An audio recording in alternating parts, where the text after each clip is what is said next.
네, 하나님 말씀 함께 보겠습니다. 하나님 말씀 오늘도 두 군데서 볼 텐데요. 히브리서 11장 22절 말씀하고 창세기 50장 24절부터 26절까지 말씀입니다. 반갑습니다. 함께 예배하는 옆 사람 바라보고 인사하겠습니다. 당신과 함께여서 너무 행복합니다.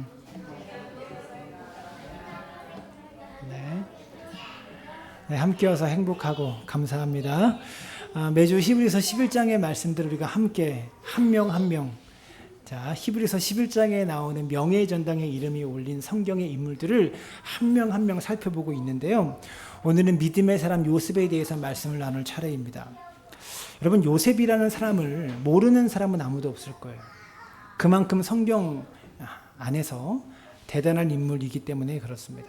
그리고 요셉만큼 드라마틱한 인생을 산 사람도 없었을 겁니다.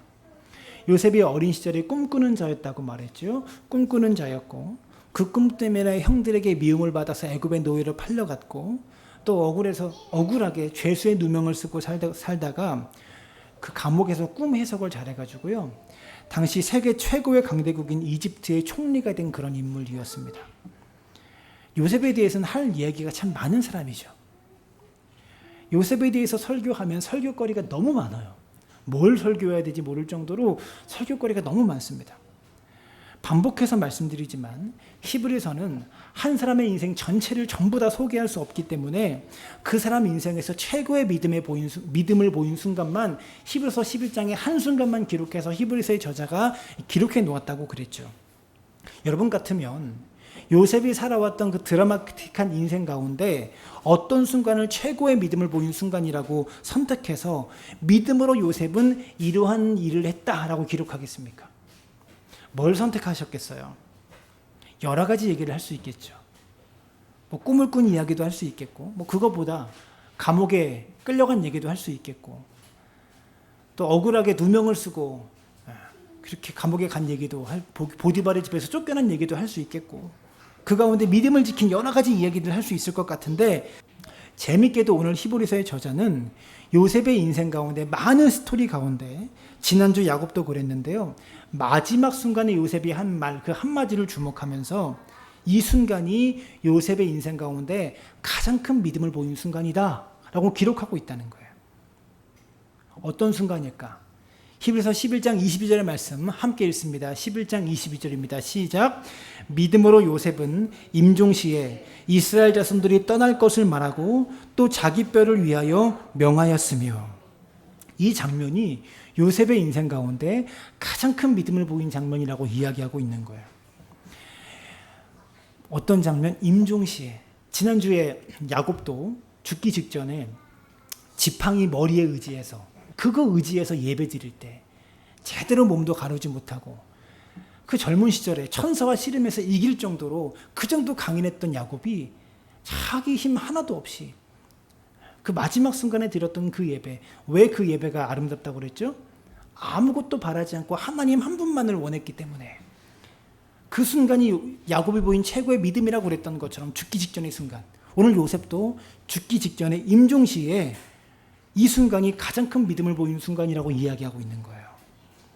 이 이야기가 창세기 50장 24절에 나오는데요. 창세기 50장으로 가보겠습니다. 50장 24절 한번 보여주세요. 이렇게 말하죠. 요셉이 그의 형제들에게 이르되 나는 죽을 것이나 하나님이 당신들을 돌보시고 당신들을 이 땅에서 인도하여 내사. 여기까지만 보겠습니다.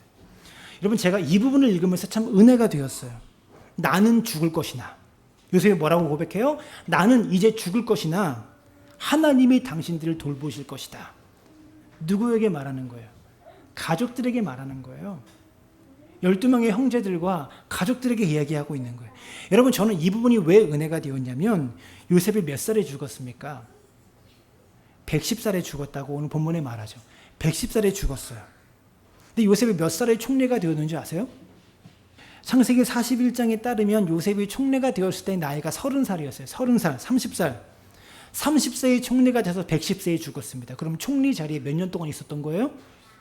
80년 있었던 겁니다. 80년 동안 총리를 했었다면 그 권세가 얼마나 대단했겠어요. 왕이 몇 번 바뀌었겠어요. 왕이 그렇게 바뀌는데 요셉은 80년 동안 총리의 자리에 계속 있는 거예요. 얼마나 요셉의 가문이 이집트에서 권세가 대단했는지를 알 수 있는 구절이 성경에 몇 군데 나와요. 창세기 50장에서 요셉의 아버지인 야곱이 죽습니다. 근데 아버지 야곱이 죽었을 때 요셉이 어떻게 하냐면 1절부터 3절까지 말씀 보시면 이렇게 하죠. 요셉이 그의 아버지의 얼굴에 굽으려 울며 입을 맞추고, 요셉이 아버지가 돌아가시니까 몸을 굽혀서 아버지 얼굴에 입을 맞추고 있는 거예요. 2절 그 수종도는 의원에게 명하여 아버지의 몸을 향으로 처리하게 하매 의원이 이스라엘에게 그대로 하되, 요셉 전담 의사가 있었던 거예요. 요셉을 전담하는 주치의가 있었던 거예요. 그 의사에게 명해서 아버지 몸을 향으로 처리하게 하고, 그렇게 하니까 의원이 그대로 했대. 3절 40일이 걸렸으니 향으로 처리하는 데는 이 날수가 걸리며 애굽 사람들이 70일 동안 그를 위하여 곡하였더라. 여러분, 향으로 처리하는 데 40일 걸렸다는 것은 장례식을 말하는 거라고 말씀드렸죠. 장례를 40일간 합니다. 그리고 더 중요한 것은요, 장례는 40일간 했는데 70일 동안 온 애굽이 그를 위해서 곡했대요. 여러분, 누가 죽어서 장례를 치르는데 3일 정도 장례를 치러도 사람이 기진맥진해요. 쓰러져요. 힘들어요. 근데 70일 동안 곡을 했대요. 자기 나라 총리 요셉이 죽은 것도 아니고 요셉의 아버지가 죽었는데, 얼마 전에 대통령 아버지께서 소천하셨다고 했을 때 뉴스 한번 보여주고 말더라고요. 그게 뭐 큰 화제거리가 안 되더라고요. 근데 총리 아버지가 죽었는데 온 나라가 70일 동안 곡을 했다는 거예요. 근데 이게 끝이 아니에요. 이 정도 했으면 많이 한 거 아니에요. 엄청나게 한 거잖아요. 근데 이게 끝이 아니라 70일이 지나고 애굽에서 가나안 땅으로 올라가서 거기서 또 장례를 또 치러요. 4절 볼까요? 4절부터 50장 4절부터 곡하는 기간이 지나매 요셉이 바로의 궁에 말하여 이르되, 내가 너희에게 은혜를 입었으면 원하건대 바로의 귀에 아뢰기를, 우리 아버지가 나로 맹세하게 하여 이르되, 내가 죽거든 가나안 땅에 내가 파놓은 묘실에 나를 장사하라 하였나니 나로 올라가서 아버지를 장사하게 하소서, 내가 다시 오리이다 하라 하였더니, 바로가 이르되 그가 내게 시킨 대로 맹세하여 올라가서 내 아버지를 장사하라. 무슨 말이냐? 지금 요셉이 한마디 하니까 애굽에서 지금 40일간 장례를 치르고 70일 동안 온 나라가 곡을 했는데 그 정도 했으면 충분한 거잖아요. 할 만큼 해준 거잖아요, 애굽이. 근데 요셉이 바로에게 가서 우리 아버지가 가나안 땅에 묻어달라고 그랬습니다. 내가 가나안 땅에 가서 아버지를 장사 지내고 거기다 묻어드리고 오겠습니다. 그러는 거예요. 이렇게 얘기하니까 이집트가 요셉의 한마디 때문에 움직이기 시작하는데 7절 보세요. 요셉이 자기 아버지를 장사하러 올라가니 바로의 모든 신하와 바로 궁의 원로들과 애굽 땅의 모든 원로와 요셉의 온 집과 그의 형제들과 그의 아버지 집이 그와 함께 올라가고, 누구누구 동원된 거예요. 아버지 장례식을 위해서 70일 동안 온 나라가 곡을 했는데 이제는 바로의 모든 신하들, 궁의 원로들, 그리고 애굽 나라의 모든 원로들이 같이 동원돼서 가나안 땅으로 가고 있는 거예요. 그래서 9절을 보면, 9절 보세요. 병거와 기병이 요셉을 따라 올라가니, 군대까지 동원해서 가고 있는 거예요. 군대가 아버지 시신을 호위해가지고 가고 있는 거예요. 그때가 심히 컸더라.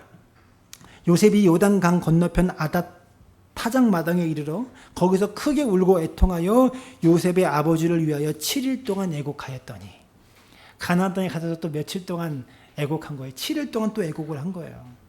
병거까지, 군대까지 동원해서 가나안 땅에 올라가 가지고요. 그래서 다 같이 애곡하며 7일 동안 함께 지내고 내려옵니다. 가나안 사람들이 너무 놀란 거예요. 갑자기 애굽이라는 초강대국에 모든 신하들이 오고 원로들이 다 같이 오고 군대까지 동원해서 기병과 병거들이 다 같이 동원해서 오니까 와가지고 한 사람 장례하고 7일 동안 곡을 하다 내려가 버리는 거예요. 그래서 가나안 사람들이 놀랐어요. 11절을 보면 뭐라고 말하냐? 그 땅 거민 가나안 백성들이 아닷 마당의 애통을 보고 이르되, 이는 애굽 사람의 큰 애통이라. 가나안 사람이 놀란 거예요. 대체 얼마나 대단한 사람이 죽었길래 이집트에 얼마나 큰 사람이 죽었길래 갑자기 와가지고 이렇게 대단하게 군대까지 끌고 와서 이렇게 울고 가냐. 그게 놀라는 거죠. 한마디로 무슨 얘기예요? 이집트에서 요셉의 권세가 대단했다는 거예요. 이것을 염두에 두고 오늘 본문을 다시 보세요. 요셉이 죽기 직전에 말하는 거예요. 나는 죽을 것이나 하나님이 당신들을 돌보시고. 요셉은 이렇게 말하지 않았습니다. 형님들, 나는 이제 죽지만 걱정할 거 하나도 없어요. 왜? 내가 80년 동안 총리한 사람입니다. 나만큼 오래 권좌에 있었던 사람이 없어요. 왕은 바뀌어져. 왕은 그렇게 많이 바뀌어져. 나는 안 바뀌었어요. 아버지 장례식에서 보셨죠? 형님들? 내 말 한마디에 어떻게 나라가 움직였는지 보셨죠? 걱정 마세요. 내가 80년 동안 쌓아놓은 것이 어마어마합니다. 이렇게 얘기하지 않았다는 거예요. 자기에게 권력이 있고 힘이 있고 명예가 있어서 바로왕의 제일 큰 신뢰를 받고 있지만 죽는 순간에 내가 죽지만 나에게 있는 것들을 의지하십시오. 이렇게 말하지 않았다는 거예요. 나는 죽을 것이나 하나님이 당신들을 돌보실 것입니다. 이래서 히브리서의 저자가 이 순간이 요셉에게 있어서 최고의 믿음을 보이는 순간이다라고 이야기하고 있다라는 거예요. 여러분, 우리가 자녀들에게 워낙 가진 것이 없어요. 저는 워낙 가진 게 하나도 없어가지고요. 저의 자녀들에게 하나님만 의지하며 살아라. 이렇게 말할 수 있어요. 이렇게 이야기할 겁니다. 이게 참 귀한 믿음입니다. 훌륭한 믿음입니다. 근데 이것보다 더 귀한 믿음이 뭐냐면 가진 것이 많고 재물도 많고 명예도 있고 권력도 있는데 자녀들에게 얘들아 그런 게 중요한 게 아니라 하나님만 의지하고 살아. 이게 더 귀한 믿음이라는 거예요. 여러분 우리에게 재력이 있고 권세가 있건 없건 자녀들에게 그런 것 의지하지 말고 그런 것 바라보지 말고 하나님 한 분만 의지하며 살라고 하나님 한 분만 꼭 붙잡으라고 여러분 꼭 전달해 주는 부모 되시기를 바랍니다. 하나님의 은혜로 있을 데 없는 자 왜 구속하여 주는지 난 알 수 없도다. 그 다음 가사가 뭐죠? 내가 믿고 또 의지함은 내 모든 형편 아시는 주님 늘 보호해 주실 것을 나는 확실히 아네. 제가 이 찬양을 참 좋아하는데요. 우리에게 있는 물질이 우리를 보호할 수 없어요. 우리에게 있는 명예가 우리를 보호해주지 못한다고요. 지금은 나에게 이게 너무 좋아 보여요. 이걸 간절히 원해. 하나님 이것 좀 나에게 주십시오 라고 해서 겨우 그걸 얻었는데 몇 년 뒤에 내가 얻은 그것 때문에 내가 무너지게 될지 몰라요.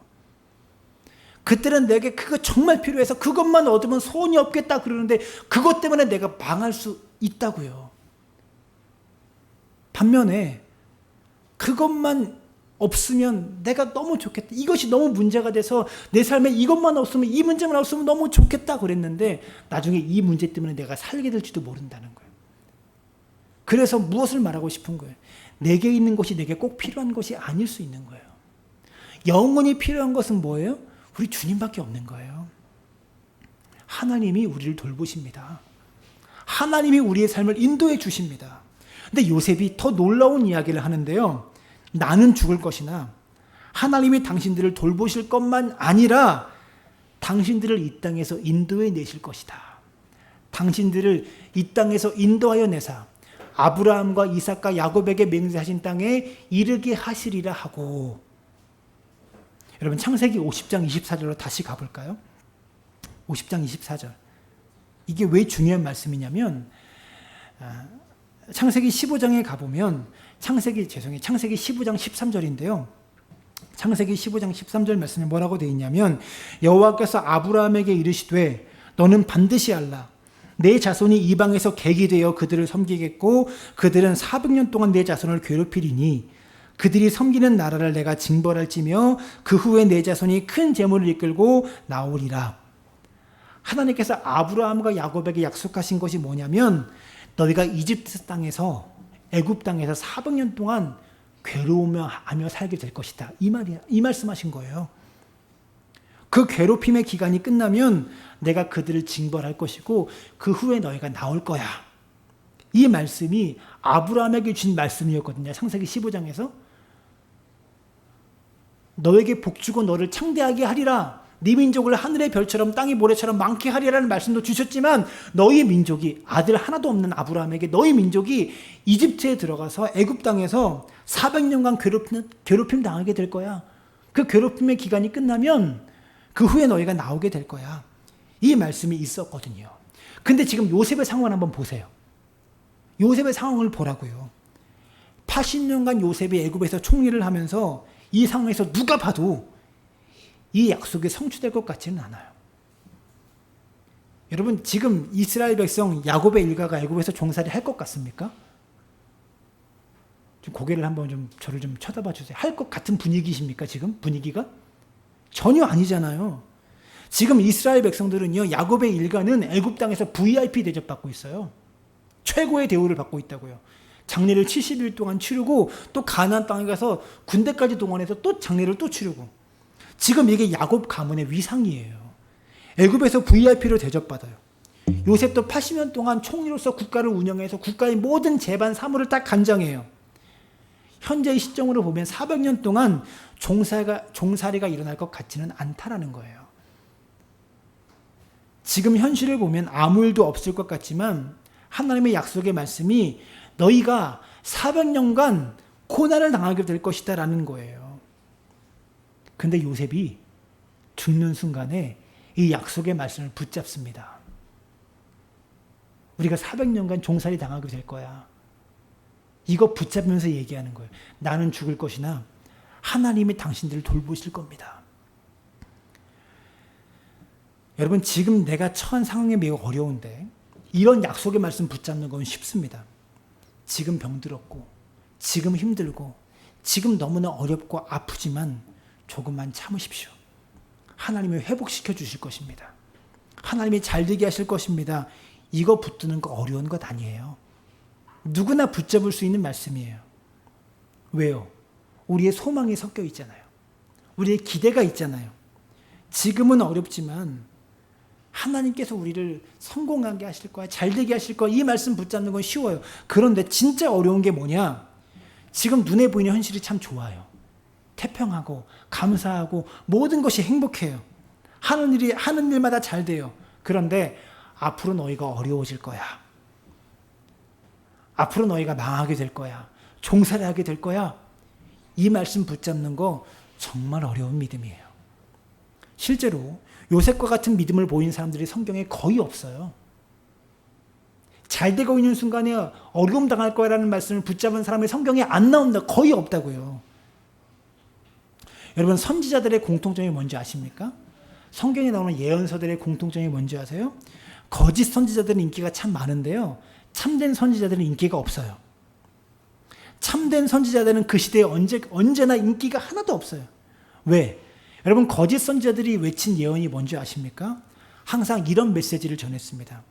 이스라엘 민족이 죄를 짓고 하나님을 떠나도 지금 상황이 어려운데 평안할 것이다. 좋을 것이다. 잘 될 것이다. 항상 이렇게 거짓 선지자들이 예언했거든요. 사람들이 다 좋아했습니다. 근데 하나님이 보내신 참된 선지자들의 특징이 있는데요.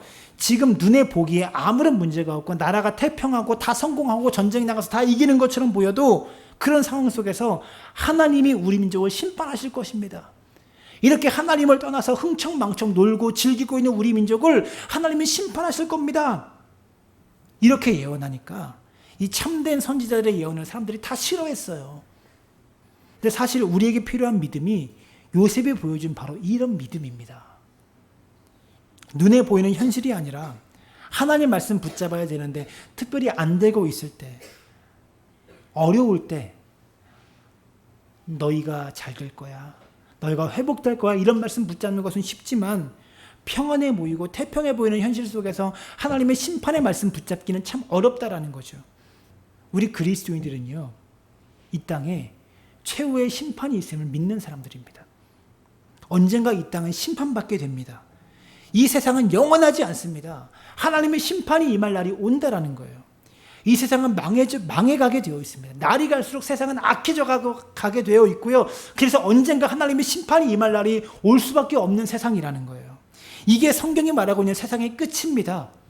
세상에 악이 가득하고 죄가 가득할 때 하나님이 세상을 심판하신다. 이게 성경이 말하고 있는 세상의 끝이에요. 여러분 잘 보세요. 지금 우리 상황이 요셉과 같은 거 아세요? 우리가 보기에 세상이 점점 좋아지고 있는 것 같죠. 과학이 발달하고 있어요. 인간의 수명도 늘어나고 있어요. 점점 120살까지 산다고 그러잖아요. 사람들 살기가 점점 평안한 세상이 되고 있어요. 근데 하나님 말씀하십니다. 이 세상은 망하게 될 것이다. 날이 갈수록 악해져 가서 하나님의 진노의 대상이 될 것이다. 여러분, 세상은 망하게 되어 있습니다. 아무리 지금이 좋고 지금 잘 나가고 지금 성공했어도 세상 끝은 망합니다. 끝이 있습니다. 요셉의 믿음이 우리에게 있기를 원합니다. 창세기로 돌아와서 요셉의 말을 다시 한번 생각하면 또다시 은혜가 되는 것이 있어요. 요셉이 지금 뭐라고 하냐면 하나님께서 당신들을 이 땅에서 인도하여 내사 아브라함과 이삭과 야곱에게 맹세하신 땅에 이르게 하시리라. 여러분, 요셉의 별명이 뭡니까? 요셉의 별명 꿈꾸는 자입니다. 이게 요셉의 형들이 요셉을 조롱하려고 붙여준 별명이에요. 요셉은 11개의 곡식단이 자기에게 절하는 꿈과 해와 달과 11개 별이 자기에게 절하는 꿈을 꾸게 돼요. 그런데 이 꿈이 어떤 꿈이냐? 요셉이 총리가 된다는 이야기는 맞는데, 그런 꿈이기는 한데 요셉이 총리가 되고 싶어서 꿈을 꾸었습니까? 그죠? 요셉이 총리가 되고 싶어서 11개 곡식단이 자기에게 절하는 꿈을 꾸었습니까? 그런 거 아니잖아요. 어떤 꿈을 꾸고 싶다고 여러분 꿔집니까? 아니잖아요. 요셉의 이 꿈은요, 주어졌어요. 하나님께서 주신 꿈인 거예요. 이해가 되시죠? 하나님을 주셨기 때문에 요셉의 이 꿈은 누구의 꿈이에요? 요셉의 꿈이 아니라 하나님의 꿈인 거예요. 그래서 저도 옛날에 그런 식으로 설교했는데 성경을 잘 깊이 못 볼 때는 어떤 목사님이 이렇게 설교를 해요. 이건 잘못된 설교인데요. 여러분, 요셉처럼 꿈을 꾸십시오. 거룩한 꿈을 하나님을 향한 거룩한 꿈을 꾸어야 합니다. 요셉과 같은 비전의 사람, 꿈꾸는 사람 되시기를 간절히 바랍니다. 이렇게 설교하는 것은 본문을 정확하게 전달하지 못하는 거예요. 왜냐? 요셉의 꿈은 요셉이 꾸고 싶어서 꾼 꿈이 아니기 때문에 그래요. 요셉의 꿈은 하나님께로부터 주어진 꿈이에요. 하나님이 하나님의 꿈을 요셉에게 부어주신 거예요. 요셉이 개인의 일생의 총리가 되는 꿈이기는 한데, 그러면 왜 하나님의 요셉을 애굽의 총리로 세우셨습니까? 왜 하나님의 꿈을 요셉에게 부어주셔서 요셉을 애굽의 총리가 되게 하셨습니까? 여기에는 하나님의 뜻이 있어요. 사실 요셉의 꿈보다 이스라엘 민족을 향한 하나님의 뜻이, 하나님의 꿈이 먼저 있었어요. 이 꿈을 이루기 위해서 하나님은 요셉을 도구로 쓰신 것뿐이에요. 그리고 그 하나님께서 품으신 꿈을 요셉에게 부어주신 거예요. 하나님의 꿈이 무엇이었을까? 하나님의 뜻이 무엇이었을까? 하나님이 먼저 아브라함에게 약속을 주시죠. 창세기 12장 1절과 2절인데요. 여호와께서 아브라함에게 이르시되 너는 너의 고향, 친척, 아버지의 집을 떠나 내가 내게 보여줄 땅으로 가라. 내가 너로 큰 민족을 이루고 내게 복을 주어 내 이름을 창대하게 하리니 너는 복이 될지라. 12장 1절에서 하나님이 아브라함을 부르십니다. 본토 친척 아버지의 집을 떠나라. 그래서 2절에 무슨 약속을 하시냐? 내가 너로 큰 민족을 이루고 너에게 복을 주어 내 이름을 창대하게 하리라. 이것이 하나님께서 아브라함에게 부어주신 하나님의 꿈이었어요. 누구에게 부어주신 꿈? 아브라함에게 부어주신 꿈이었어요. 하나님의 꿈이 뭔지 아세요? 큰 민족을 이루게 되는 거. 아브라함을 통해 세상이 복을 받는 거. 근데 지금 아브라함을 부르기 전에 세상이 어떠한 세상이었냐? 하나님이 하나님의 형상대로 백성들을 사람을 창조했는데요. 창세기에서 사람을 창조했는데 다 치우쳐서 악을 행했어요. 그래서 하나님이 내가 만든 사람의 죄악이 세상에 가득한 것이 너무나 괴롭고 힘드셔가지고요, 홍수로 세상을 다 쓸어버리셨어요. 심판해 버리셨어요. 그래서 노아를 통해서 새로운 세상이 시작됐는데 어떤 일이 펼쳐지냐? 창세기 11장에 사람들이 바벨탑을 세웁니다. 우리가 하나님과 같이 되자. 그래서 하나님께 도전을 하기 시작합니다. 하나님께서 사람을 만드셨는데, 하나님의 형상 따라 사람을 만드셨는데 이들의 죄악이 세상에 가득하니까 안 되겠다, 다 쓸어버리자. 그래서 새로 결심하셔서 노아를 통해서 새로운 세상을 시작했는데, 새로운 세상을 시작했는데 이 인간들이 또 죄를 짓는 거예요. 하나님을 또 대적하는 거예요. 하나님과 같이 되려고 해요. 하나님처럼 높아지려고 해요. 바벨이라는 지역에 모여서 바벨탑을 쌓습니다. 그래서 하나님이 화가 나셔가지고요, 언어를 다 바꾸어 버리셔가지고 세상에 흩어버리세요. 창세기 11장까지 다 하나님을 멀리 떠난 얘기들이에요. 그래서 12장에서 하나님이 아브라함을 부르시면서, 아브라함아, 내가 너를 통해 큰 민족을 이루게 할 거야. 죄가 가득한 세상을, 죄를 아예 없이 할 수는 없다. 하나님께서 판단을 내리시고 아브라함을 부르신 거예요. 이제는 인간의 죄성이라는 것이 끊임없이 나오는구나. 그래서 하나님이 아브라함을 부르신 거예요. 11장까지 그렇게 죄로 가득했다가 12장에서 새로운 계획으로 아브라함을 부르신 거예요. 그러면서 내가 너를 통해 나를 예배하고 나를 사랑하고 나만 바라보는 새로운 민족을 만들겠다. 아브라함의 후손이 결국 뭐가 되죠? 하나님의 이름을 부르고 하나님만 섬기고 하나님만을 예배하는 구별된 백성, 제사장 나라, 거룩한 백성 되어가는 것, 이것이 하나님의 꿈이었다고요. 즉 요셉의 꿈이 있기 전에 하나님의 꿈이 먼저 있었어요. 사람들이 하나님을 안 섬기는데 그래도 이스라엘만은 하나님을 섬기는 구별된 나라, 구별된 백성으로 만들겠다라는 하나님의 뜻이 먼저 있었다고요. 그래서 이 꿈을 이루시려고 아브라함을 제일 먼저 택하셨고요, 요셉을 하나님께서 이 꿈의 도구로 사용하신 거예요. 하나님의 이 꿈을 이루려고 요셉을 총리로 만들어 놓으신 거라고요. 하나님께서 요셉을 총리로 세워 놓으셨기 때문에 그 당시 야곱의 가문이 70명이었는데요. 이 70명의 인원이 애굽으로 이주해서 고센 지방에 살다가 정말로 큰 민족이 됩니다. 여러분, 가나안 땅에서 애굽으로 이주한 사람이, 이 흉년 때문에 애굽으로 이주한 사람이 70명이었다고 그랬죠. 70명이에요. 430년 만에 이 70명이 몇 명으로 불어났냐? 60만 명으로 불어난 거예요. 남자만 60만 명.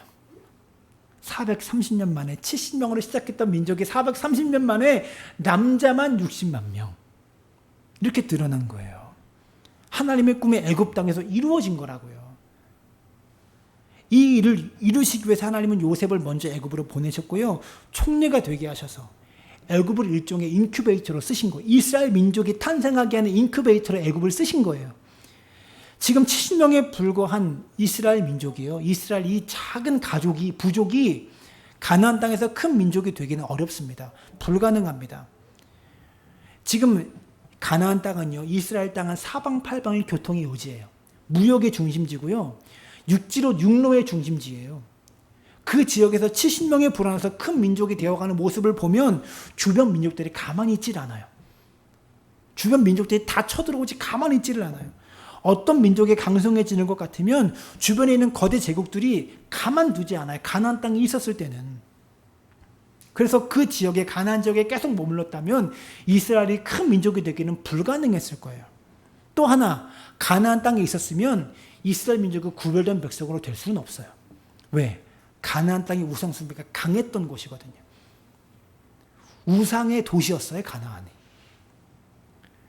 그래서 가나안 땅에 계속 있었다면 이스라엘 자손이 누구와 결혼해요? 가나안 여인들과 결혼했을 거 아니에요. 가나안 여인들과 계속 통혼을 해서 신앙적으로 섞이고 혈통적으로 유대 민족이 될 수 없었던 그런 상황이었다라는 거죠. 근데 하나님이 이들 70명을 옮겨다가 어디에 집어넣으시는 거예요? 애굽의 고센이라는 지역에 집어넣으신 거예요. 그리고 고센 땅에서 무엇을 하냐? 목축업을 하게 합니다. 목축업을 해요. 양이나 소나 이런 거 끌고 다니면서요, 젖을 짜가지고 치즈 만들어서 먹고 우유 팔아서 먹고, 그렇게 유목민들이에요. 근데 성경에 아주 재밌는 표현이 하나 나오는데요, 이집트 사람들이요, 목축업을 가증스럽게 여깁니다. 그래서 목축업을 하는 사람들과는 밥도 같이 안 먹어요. 그래서 이집트의 바로 왕이 그 요셉의 가족들을 고센 땅에 집어넣어 버려요. 거기서 목축업해라.